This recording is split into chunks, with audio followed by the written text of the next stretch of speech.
The tweet this morning saying, quote, at least 7 dead and 48 wounded in terror attack. And Mayor of London says there is no reason to be alarmed. Joining us now, Steve Clemens, MSNBC contributor and editor-at-large of The Atlantic, National Journal, and Quartz. Also here is Michael Allen, former Majority Staff Director of the House Permanent Select Committee on Intelligence. Steve, the larger context of the statement by the mayor was that expect to see more presence in the streets as they continue doing what they need to do on a day after a terror attack in the city of London.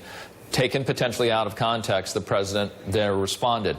The takeaway, Steve, is the United States and the UK coordinating the way they need to under duress, which is what we're seeing today, duress in London, an international city? Sadly, no. I find it very unfortunate that the president tweeted what he did. It is a time of crisis, and the adult in that case is Mayor Khan of London.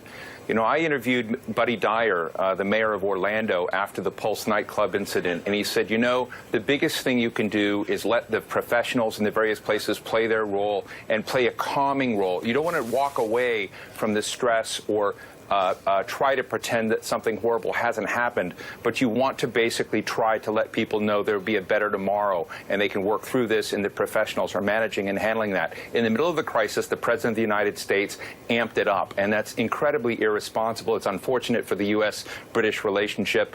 I wish President Trump would walk it back, but it does a lot of damage.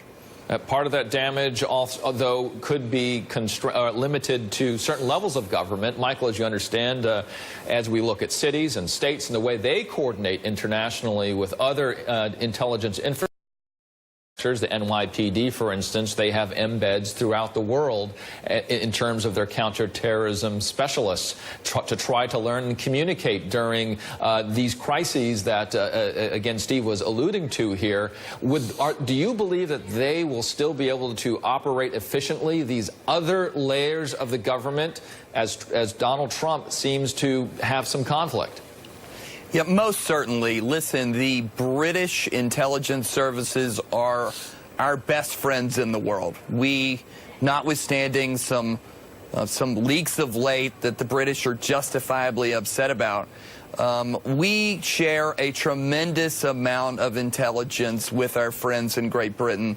This goes on at a professional intelligence and law enforcement level. I know that it will continue. I know that they've probably been speaking since last night, including at the White House level, with Tom Bossert there, probably running a counterterrorism strategy group meeting to see how we might be able to assist the British and be able to bolster our defenses at home. So this is one of our best friends, and the relationship will continue to be strong.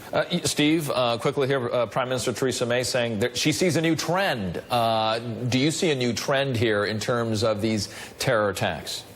Well, I certainly agree with your previous commenter that what you see is kind of an inspired copycatism where people are striking out within societies that are open. They may have other stuff going on in their lives, but there certainly has been a call by people like Hamza bin Laden's son in al-Qaeda, within ISIS, to take on these kind of attacks. And unfortunately, in certain societies, this is going to happen. There needs to be resilience and vigilance to deal with it. Michael, do you see then, based on what Donald Trump has been saying, that there will be certain institutions abroad that will not want to share intelligence with this president?